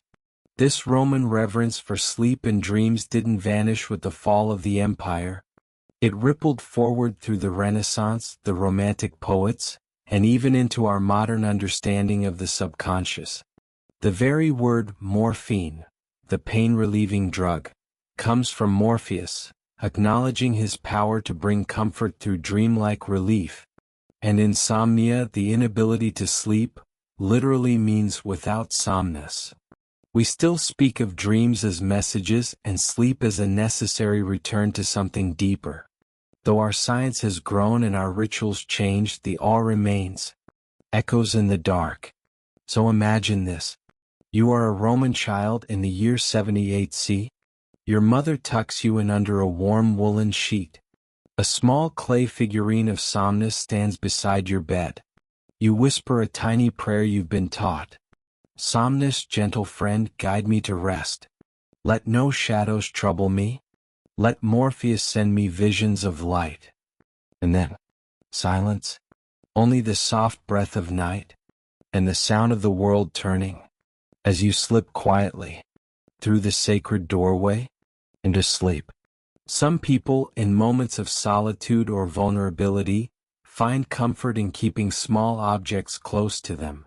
These are not merely possessions.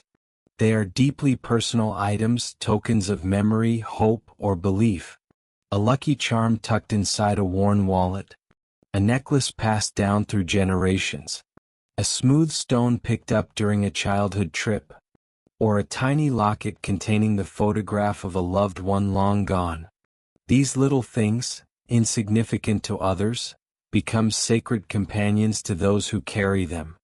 They are physical anchors in a world that can often feel chaotic and uncertain. They do not speak, they do not move, and yet they provide reassurance, a quiet strength, an invisible protection. To someone facing a restless night, a storm of thoughts, or a stretch of darkness where fear whispers softly in the corners of the mind, these objects serve a unique purpose. They remind the holder that they are not alone, that they are connected to something beyond the present worry. Perhaps it is faith. Perhaps it is memory.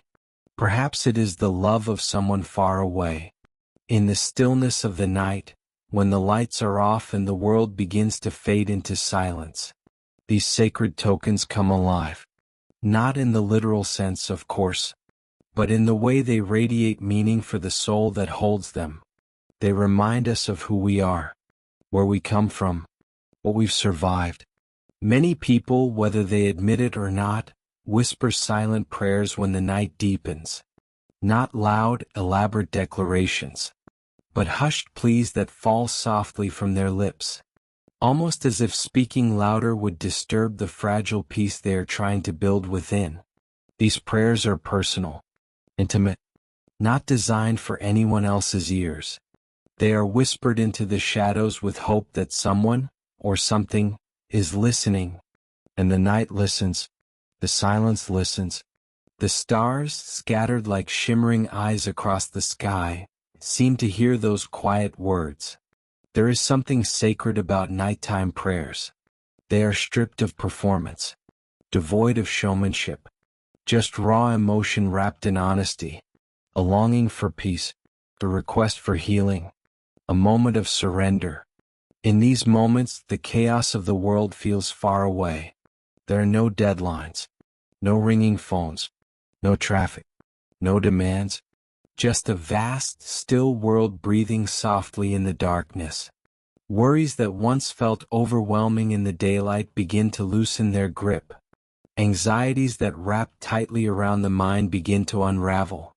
Bit by bit, softly, quietly. The mind, so used to racing, finds itself slowing down, like a river finally meeting the ocean. The thoughts no longer push or pull. They simply float. This is the magic of night, of silence, of solitude. It creates a space for clarity, for reflection, for healing. Many people misunderstand solitude as loneliness, but in truth, it can be one of the most healing states of being. When embraced, when approached with openness, it becomes a sanctuary. In this space, even the act of holding a simple object, a charm, a pendant, a stone, becomes an act of meditation, a moment of grounding, a thread tying the present to the past, and anchoring it gently into something greater. Time seems to slow. Each second expands, each breath deepens. The sounds of the night are no longer threatening or strange. They become part of a calming rhythm. The distant howl of the wind, the soft rustling of leaves, the creak of wood settling. Even the quiet ticking of a clock becomes a lullaby. Somewhere in this deep cocoon of stillness, the heart finds its natural beat again. The spirit, worn thin by the day's challenges, begins to mend. In the absence of noise, in the absence of distractions, peace quietly enters the room, and with it comes a sense of surrender. Not defeat, but surrender in the most sacred sense. A letting go of things that no longer serve us. A release of burdens too heavy to carry alone. A gentle offering of pain, doubt, and worry into the hands of something greater. For some, that something greater is a divine presence. For others, it is the memory of a loved one, or perhaps the universe itself. An unseen force that watches over quietly, compassionately. In this atmosphere, prayers feel heard. Even if no answer comes back immediately, there is still the feeling, deep and profound, that one's soul has been witnessed.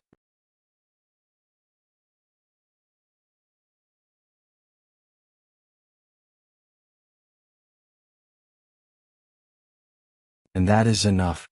Sometimes that is all we need to keep going. And as this silent ritual unfolds, the world outside continues, unaware of the sacredness happening in a quiet room, in a quiet heart. But that's the beauty of such moments. They don't need to be seen. They don't need to be recognized. Their power comes from their honesty, their intimacy, their truth. Eventually, with the weight of worry lifted even slightly, with the comfort of that small familiar object held close, with the breath becoming slower, deeper, sleep begins to arrive, not forced, but welcomed, comes like a soft wave, pulling the body into rest, the mind into dreams, the soul into quiet restoration. And in that space just before consciousness fades, there is a fleeting moment of gratitude. Gratitude for the night, for the silence, for the prayers, for the memories held in the palm of one's hand, for the chance to simply be, not to perform, not to prove, just to be. And maybe tomorrow the world will feel a little lighter. Maybe the burdens won't seem so sharp. Maybe the problems won't feel as permanent, because something shifted in the stillness, because something was healed in the quiet, because in the darkness, a light was remembered, a light that can never be extinguished. So tonight, if you find yourself restless, the world feels heavy, hold on to your sacred object, whisper your prayer into the silence, and know this, you are not alone. You are never alone, even in the deepest silence, especially in the deepest silence. Peace is waiting, just beyond the noise, just beyond the fear, in the gentle embrace of the night. And then, the body slowly drifts into the embrace of sleep. Each breath falls into a steady rhythm. The mind, once filled with thoughts of the day, gradually releases its grip. This is not merely rest. It is a sacred passage, a quiet surrender to something deeper, something the ancient Romans both feared and revered. To the people of Rome, stoic senators, weary farmers, vigilant soldiers, and dreaming poets, sleep was more than a physical need. It was a threshold between the seen and the unseen, a delicate veil pulled across the waking world, allowing the soul to journey inward and outward all at once. As the stars pierced the night sky and silence cloaked the city and countryside alike, the Romans believed that within the dream, somnium, lay whispers from the divine. Dreams to them were not meaningless fragments of the day's leftovers. They were messages, visions, omens, a sacred theater where gods, spirits, and even departed ancestors could speak to the soul. It was said that in the quiet hours of the night, the soul, anima, could rise from the sleeping body. Freed from its earthly shell, it could roam. wander far beyond the villa or the battlefield, soar past the 7 hills of Rome, glide over the darkened waters of the Tiber, and enter realms unseen by the eye. Realms where Jupiter might send a warning, where Mars could offer courage for a battle yet to come, or where Mercury, fleet-footed and elusive, could offer secrets and riddles. Some Romans believed these dreams were direct communications from the gods. Others saw them as reflections of one's inner self, a mirror of the soul's truest state. And yet others consulted dream interpreters, coniectors, who would study the symbols and metaphors of the night's visions, seeking patterns and purpose. To dream of fire might mean danger or passion. To see a lion might be a sign of strength, or of a trial to come. To fly might mean divine favor. To fall might speak of failure, betrayal, or divine displeasure.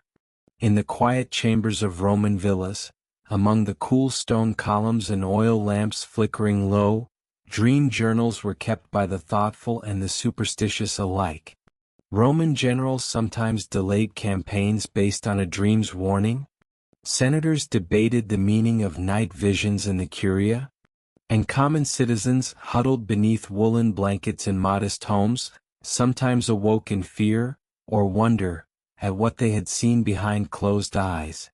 But beyond the mystery and meaning, there was also a sense of trust in the act of sleeping. A belief that in giving oneself over to the night, something would be restored. The mind, frayed and wearied by the sunlit hours, would find quietude. The body, taxed by labor or war or journey, would be mended. And so, when sleep arrived, it was welcomed not as an escape, but as a return to balance, to order, to nature's rhythm. For the Romans valued virtus, strength, discipline, endurance, but they also honored requies, rest, tranquility, renewal. And it was in the sacred silence of night that these two ideas met in harmony. The darkness covered everything. It swelled through alleyways and olive groves, poured over vineyards and temples. From the highest marble columns of the Forum to the humblest straw-roofed hut, night laid its hand upon the land. And under that starry dome, sleep became a temple of its own. An altar where the gods of healing, of memory, of destiny whispered softly. In the embrace of sleep, time itself seemed to pause. The past could be relived, the future glimpsed, grief could soften, love could return, old wounds could fade, and sometimes in the folds of a dream, a question long asked could find its answer. The Romans believed that not all dreams were equal. Some were idle dreams, insomnia, mere chaos and noise. But others were divine dreams, somnia vera, true dreams, pure and sacred, containing real messages from the gods. And these dreams were not ignored. They were studied, preserved, and passed down, because a single dream might alter the fate of a household, or an empire. In the writings of Cicero and the musings of Seneca, in the poetry of Virgil and the myths recited at feasts, dreams held a place of power. They were not fantasy but prophecy, not delusion but guidance. Even the Emperor Augustus once credited a dream with saving his life. And so, dreams became a bridge between man and God, between the realm of flesh and the realm of spirit. The act of sleep was thus honored, not only as physical necessity, but as divine invitation. And in that stillness, in that surrender, there remained only peace. A peace so deep that even the weight of empire could not pierce it. Only the soft rhythm of breath. Only the steady beat of a resting heart. This was not the sleep of escape, but of rebirth, a silent renewal. The mind slowly emptied like a fountain running dry, and then filled again drop by drop with calm, with clarity, with quiet strength. Sleep to the Romans was not the end of the day. It was the beginning of tomorrow, a necessary passage through shadow into light. And the dreams within it, no matter how fleeting or mysterious, were to be watched closely, respected deeply, and never forgotten.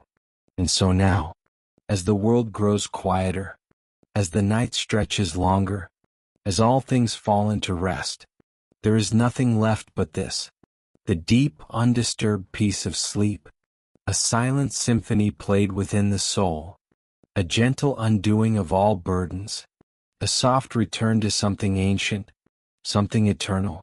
Sleep well, and perhaps tonight the gods will speak. And now, as the bedtime rituals of ancient Rome have quietly drawn to a close, let your mind begin to unwind. Slowly, gently.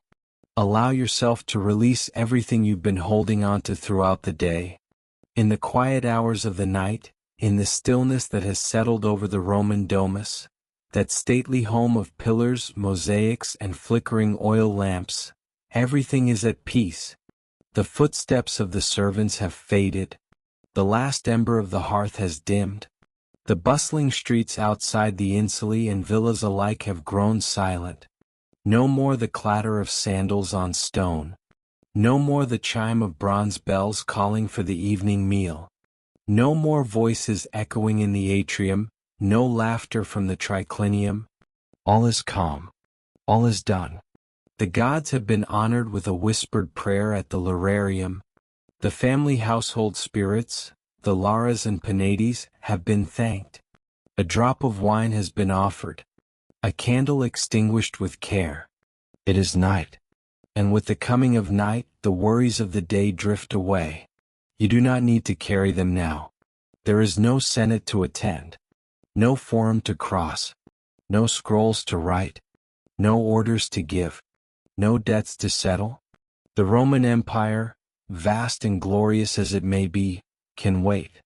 Because here, in this sacred moment before sleep, there is only you. Let your body begin to settle. Feel the weight of your limbs sink into the softness beneath you. Your arms grow heavier with every breath. Your legs relax, no longer needing to walk the marble floors of the villa or the rough cobblestones of the street. Your back rests against the earth as though embraced by the very land of Italia itself. Breathe in slowly, and exhale even slower. With every inhale, imagine a gentle wind flowing through the olive trees of the countryside, bringing calm. With every exhale, picture the troubles of your world floating away like incense smoke rising from the temple of Vesta. There is nothing more to do. No more tasks. No more speeches. No more performance. You have done enough today. More than enough. And now it is time to rest. Let go of the thoughts that still whisper in the corners of your mind. You don't need to listen to them. They are echoes, faint and fading, like the murmurs of senators long past. The thoughts may come. They may wander through the chambers of your mind like shadows across a frescoed wall. But you are not bound to follow them. You are safe here, protected, at peace. Feel the relaxation start from the top of your head. Like a soft touch from a Roman mother brushing her child's hair before bed. Let it melt down across your forehead, smoothing away the tension, the furrowed lines, the worries etched there by time. Let it soften your temples, your cheeks, your jaw. Unclench your teeth. You have no need to hold on. Let your tongue rest at the bottom of your mouth as if speaking is no longer necessary, because it isn't. Not tonight. Let your neck loosen and your shoulders drop just a little further down. They've carried the burden of your day, of your responsibilities, of your posture in front of crowds. But now they can rest. Now they are free. Down through your arms, through your elbows, past your wrists. Each finger unwinds as though you are slowly letting go of the scrolls of knowledge, the tools of labor, the symbols of status. You are human beneath it all. And that is enough. Let the calmness continue its journey across your chest. Your heart, faithful and steady, slows down its pace, no longer hurried by the tension of the world outside. It beats like a soft drum in a distant Roman legion. Steady, strong, but now at peace. Your breath becomes rhythm. Smooth, soft, sacred. Let that sacred breath expand into your stomach. Release any tightness you're holding there, the pressure of expectation, the clench of discipline. Let your core soften, your hips relax, your thighs rest. And now, down into your knees. Ankles. Let your feet relax. No more long marches across empire-wide roads. No more sandals to wear. No more standing in the presence of emperors or gods. You are here, present. The tension has drained away. There is nothing left to resist. This is your moment. The moon now shines over the 7 hills of Rome, bathing the ancient rooftops in silver light, casting shadows through the slatted windows and over the colonnades. The Tiber flows gently in the distance, whispering its lullaby to the city it cradles.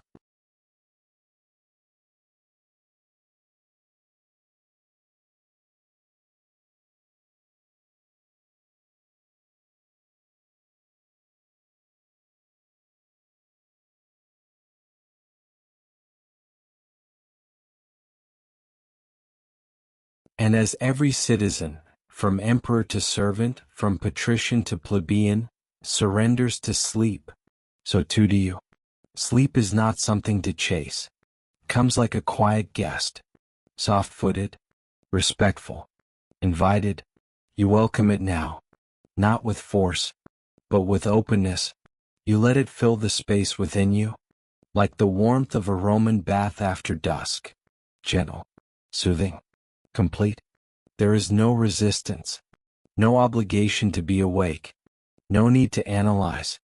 Even the philosophers, those minds like Seneca and Marcus Aurelius, knew the value of stillness. They too laid down their thoughts, closed their eyes, and trusted the night. So trust it too. Let the darkness cradle you like a mother's arms. Let the silence sing you to rest. You are not alone. You are held. You are safe. Tonight you are simply human, worthy of rest, deserving of peace, entitled to the quiet. There is nothing more to prove. No more battles to fight. No more duties to fulfill. No more expectations to carry. Just this breath. And the next. You are floating now, somewhere between dream and memory, perhaps walking beneath the stars of the Roman sky, perhaps sitting quietly in a garden courtyard, the scent of lavender in the air, perhaps by the sea, where Roman ships once sailed, and the wind speaks only of calm. Stay there as long as you need. There is no rush, no ending to fear, no beginning to worry about, only the present.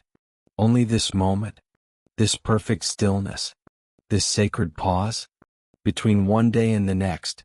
Breathe, rest, and let go completely. Let your body sink deeply into a state of rest, as if becoming one with the quiet rhythm of a Roman night. The stars hang silently above, their glow undisturbed by the rush of time. No horns, no footsteps, no urgency. Only the slow, deliberate breath of the earth beneath you, and the gentle echo of a civilization that once moved in harmony with the sky. In this sacred stillness, you are no longer bound by the noise of modern life. There is no phone to ring, no screen to glow, no thoughts rushing in with demands. There is only now, only here, only peace. The Roman night. A time when the streets of the empire whispered their final words for the day, when oil lamps flickered gently through stone windows, and the vast marble columns cast long, resting shadows under the moonlight. Somewhere, a fountain continues to flow, its water as steady as breath, its rhythm as calming as a lullaby whispered in Latin. A family finishes their final prayers. A dog curls beside its master near the hearth, and the city surrenders to sleep. So too can you. Let your limbs grow heavy, as though you are lying beneath layers of linen, soft and clean, tucked gently into a Roman villa surrounded by olive trees. The scent of the countryside lingers, faint hints of lavender and dry hay carried by the breeze. and the earth beneath the stone floor radiates a soothing warmth, as if it has absorbed the sun's affection all day, only to return it to you now, in the stillness. This is not just a place. This is a moment outside of time. Let the silence wash over you. Not an empty silence, but a full, rich one. A silence shaped by centuries of sleep.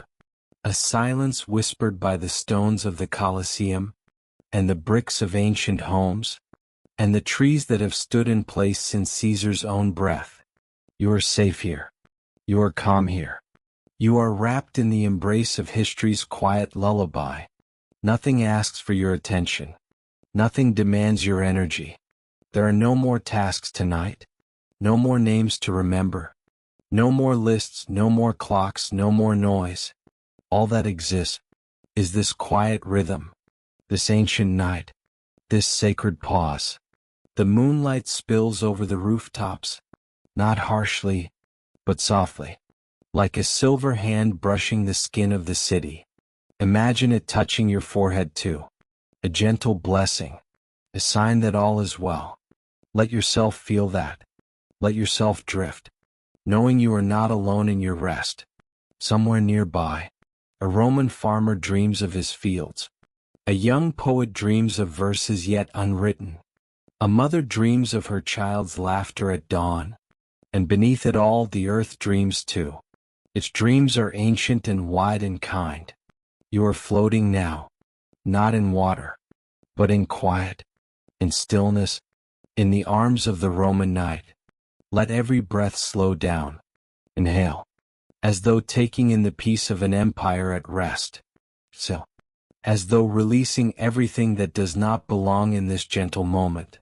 There is no war here, no hunger, no conflict, no fear, only peace, only night, only you, resting with the ghosts of time, who wish only to cradle you into sleep. This silence is not empty. It is full of kindness, full of healing. Let your muscles soften. Let your heart find its natural rhythm. Let your eyelids grow heavy, like curtains falling over the windows of a grand villa. Let the stories of the day fade, and let new, quieter stories take their place. Stories of fields and stars and ancient lullabies. Stories of peace. Even the mighty Roman legions, after long marches and harsh campaigns, would eventually lay down their swords, remove their armor, and sleep. They too needed this. They too needed rest. And so do you. It is not weakness to rest. It is wisdom. It is the soul's way of whispering, "You have done enough for now." Let yourself hear that whisper. Let it echo in your chest like a soft drumbeat in the quiet halls of an old Roman bathhouse. Warm, steady, calming. Imagine warm water nearby. The scent of cypress and lemon oil filling the air. Marble walls damp with steam. And silence, again. Always silence. Not the kind that isolates, but the kind that welcomes. The kind that says, "You are allowed to be still." Let the night wrap you gently. Let your spirit fall backward into its arms, knowing you will be caught, held, understood. There is no need to do anything now. No need to think. Just drift. You are not falling. You are floating. Carried by the same wind that once rustled through the robes of philosophers. The same hush that fell over the temples of Rome at dusk. You are held. By night. By time. By peace. So breathe, and let go. The day has ended. The world has slowed. And you are in a safe place. A quiet place. A sacred place. Let your body sink deeply into a state of rest, as if becoming one with the quiet rhythm of a Roman night. The stillness surrounds you. A stillness so deep even time seems to pause. You are in a space of safety. A space of calm, where sleep arrives, as naturally as the stars that rise over the 7 hills of Rome. Let it come. Let it carry you. Let it hold you. Sleep well, dear traveler of time. You have arrived. Everything has been left behind. The worries of the day, the noise, the rush, the endless list of things to do, they no longer matter now, because in this moment, only one thing remains: the stillness of the night and the steady rhythm of your own breath. Can you hear it? That gentle sound. Inhale, exhale, again and again. Let that sound comfort you. Let it remind you that you are here, that you are safe, that you are allowed to rest. The world outside may still be spinning, the stars may still be glimmering above, but your time right now is to be still. There's nothing left for you to carry tonight. No more conversations to replay. No more decisions to make. No more thoughts that need chasing. Let it all go. Just like leaves drifting gently downstream. Let every thought float away. Don't try to stop them. Don't try to hold on. Just notice them and release them. You've done enough today. More than enough. You've moved through the day with courage, even if you didn't feel brave. You've shown up, even when things were hard. You've tried, and that is always enough. Now, it's time for your reward. Rest. Not rushed, not stolen, but full, deep, nourishing rest. Feel the bed beneath you. Feel how it holds your weight, how it gently supports you, asking for nothing in return. Let your arms grow heavier, your legs softer, your eyes a little more willing to close, a little more ready to drift. This is your moment, your quiet place between worlds, where waking ends and dreaming begins. You don't need to force anything. You don't need to try to fall asleep. Just allow sleep to come to you. It will. In its own way, in its own time. Like a tide coming in to meet the shore. Sleep knows how to find you, just as it always has. And while you rest, let the sound of my voice be like a gentle wind, softly guiding you through the first steps of your dreaming journey. Maybe tonight, you'll visit a quiet meadow, where the grass sways in rhythm with your breath, where the moon hangs low and kind over silver hills, and stars blink slowly, like ancient eyes keeping watch. Or maybe you'll find yourself walking through a soft-lit forest, where every leaf glows faintly, and the air is filled with the scent of pine and peace. No danger here. Only calm. Only wonder. Only the feeling of being completely free. Or maybe your dreams will carry you somewhere familiar. A childhood memory. A long-forgotten scent. The sound of someone you love calling your name gently. Not to wake you, but to remind you that you are loved. Whatever dreams come tonight, let them be soft. Let them be healing. Let them wrap around you like the coziest blanket you've ever known. And if your mind wanders back to something from today, that's okay. Just notice it, and come back to your breath. Inhale. Exhale. Like ocean waves. Like the fluttering of butterfly wings. Like the slow, steady rhythm of peace. Everything that needs to get done can wait. Everything that worries you can rest. Everything that has hurt can begin to heal. Because this night belongs to you. It's a gentle space carved just for you, between today and tomorrow, between effort and ease, between noise and silence. Let the silence speak now. Let it tell you stories in a language deeper than words. Let it wash over you, like soft rain on the roof, like warm water over tired skin, like a lullaby hummed just for you. Can you feel it? That quiet hum of life slowing down, that sacred permission to stop, to soften, to simply be. You don't have to be anything tonight. Not strong, not productive, not perfect. Just be here, exactly as you are, exactly as you need to be. And as your body sinks further into stillness, as your breath becomes even slower, even softer, know this one simple truth. You are allowed to rest. You are allowed to let go. You are allowed to sleep. There is nothing selfish about caring for yourself. There is nothing weak about needing rest. In fact, it's one of the bravest things you can do. To stop. To honor your limits. To trust that the world will wait while you sleep. So now, let it all fade. Let the stories of this day dissolve. Let the light in your mind dim gently. Let your heart be unburdened. Let your soul be soothed. Let yourself fall, not down, but inward, into peace, into quiet, into sleep. There is nothing more for you to do. Nowhere else you need to be. No one else you need to become. You are already enough, just as you are. And as you drift, know that this world, for all its chaos, holds pockets of peace. And right now, you are in one. Right now, you are safe. So sleep. Sleep as deeply as the sea, as soundly as the earth, as sweetly as a child wrapped in lullabies. Let every muscle go. Let your thoughts unravel. Let your spirit rest. The night has come to carry you gently, to protect you from the noise of the world, to hold you until morning light finds you again. And when that light does come, it will greet you kindly, because you will have rested well.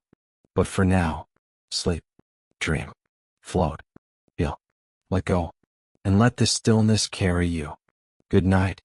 May your dreams be gentle. May your heart be light. May your sleep be deep and long and healing. Everything has been left behind. Only this moment remains.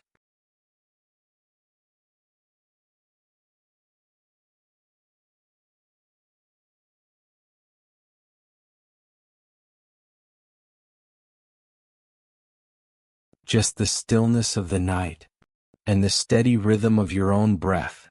Sleep well. Sleep deeply. You deserve it. Let the sounds, let the stories, lead you now into peaceful dreams. And may those dreams carry you wherever you need to go. Good night. Truly. Good night. If you're feeling relaxed, consider hitting the subscribe button on the History Nook channel and turning on notifications so you won't miss our next quiet journeys.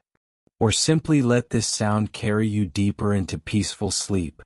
And now, as the bedtime rituals of ancient Rome have quietly come to an end, let your mind gently let go of everything. Feel the relaxation spreading through your entire body. Breathe deeply and steadily, and allow yourself to slowly drift into a peaceful sleep. Everything has been left behind. Sleep well, and I'll see you again in your dreams.